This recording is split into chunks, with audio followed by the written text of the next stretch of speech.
امت مسلمہ بلا شبہ اس وقت ہر لحاظ سے زبوں حالی کا شکار ہے۔ نظریاتی طور پہ اپنے نظریہ حیات سے وابستہ نہیں ہے بلکہ افلاس کا شکار ہے۔ سیاسی لحاظ سے بھی آزادی حاصل کر لینے کے باوجود یہ اپنے فیصلے خود نہیں کر سکتی۔ معیشت کے لحاظ سے اکثر مسلمان ممالک بین الاقوامی، یہودی اور مغربی معاشرتی اداروں اور حکومتوں کے مقروض ہیں اور اپنی معیشت کے بارے میں خود فیصلے نہیں کر سکتے۔ دفاعی لحاظ سے دیکھیے تو اسلامی دنیا میں خود کفیل نہیں بلکہ مغرب کی محتاج ہے۔ مسلم ممالک کے درمیان کوئی دفاعی معاہدہ نہیں اور طاقتور مغربی ممالک جب چاہتے ہیں مسلمان ممالک کو نرم چارے کی طرح کھا جاتے ہیں۔ صنعت و حرفت کا یہ حال ہے کہ کوئی مسلمان ملک بھاری مشینری یا الیکٹرانک مصنوعات نہیں بنا سکتا، یہ سب ترقی یافتہ ممالک سے درآمد کرنا پڑتی ہیں۔ سارے مسلم ممالک کی مجموعی قومی پیداوار دنیا کے مجموعی قومی پیداوار کا محض 4% ہے۔ تعلیم کا یہ حال ہے کہ اکثر مسلم ممالک میں شرح تعلیم 30 سے 40% ہے۔ اخلاقی ابتری کا یہ حال ہے کہ کرپٹ ترین ممالک میں ہمیشہ اسلامی ملکوں کا نام سر فہرست ہوتا ہے۔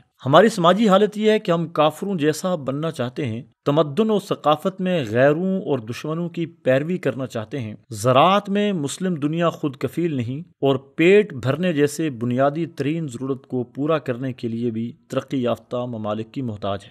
مسلمان ممالک کے نزدیک سائنس اور ٹیکنالوجی کو یہ اہمیت ہے کہ یہ اپنی قومی مجموعی آمدنی کا صرف 0.5% سائنس اور ٹیکنالوجی پہ صرف کرتے ہیں۔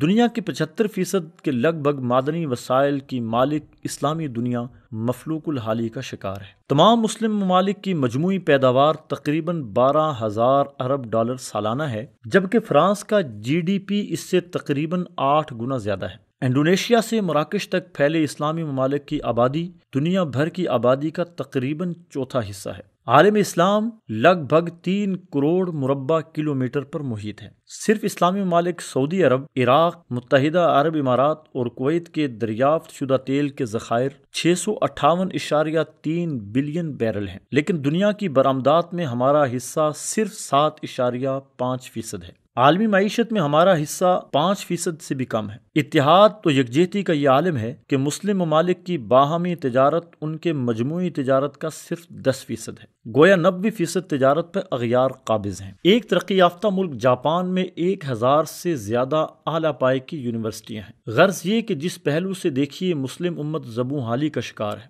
یہ وہ تلخ حقائق ہیں جن کے وجود سے انکار نہیں کیا جا سکتا۔ عصر حاضر میں امت مسلمہ جن بے شمار مسائل سے دوچار ہے، ان میں سب سے اہم اور بنیادی نوعیت کا مسئلہ داخلی ہے، جو ہماری ذات اور دینی اور ملی تشخص سے وابستہ ہے، اور وہ ہے اپنے مرکز، اپنی اساس اور اپنی بنیاد دین سے دوری، قرآن و سنت، اسلامی تعلیمات، اسلامی شعائر اور دینی اقدار سے دوری۔ یہی وہ بنیادی سبب ہے جس کی بنیاد پر آج امت مسلمہ کم و بیش پوری دنیا میں بے شمار مسائل اور ان گنت چیلنجز سے دوچار ہے۔ حقیقت یہ ہے کہ اس وقت دنیا میں 1 ارب 47 کروڑ 62 لاکھ 33 ہزار سے زائد مسلمان ہیں۔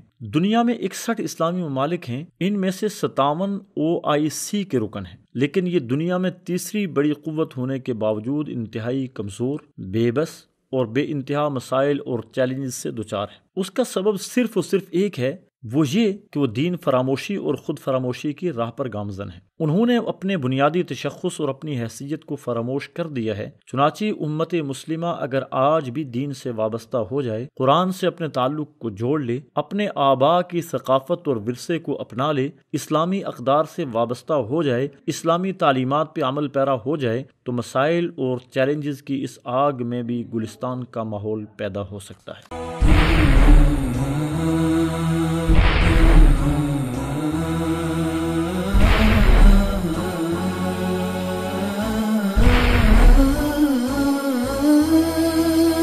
مثال اردو، سچ کا چہرہ۔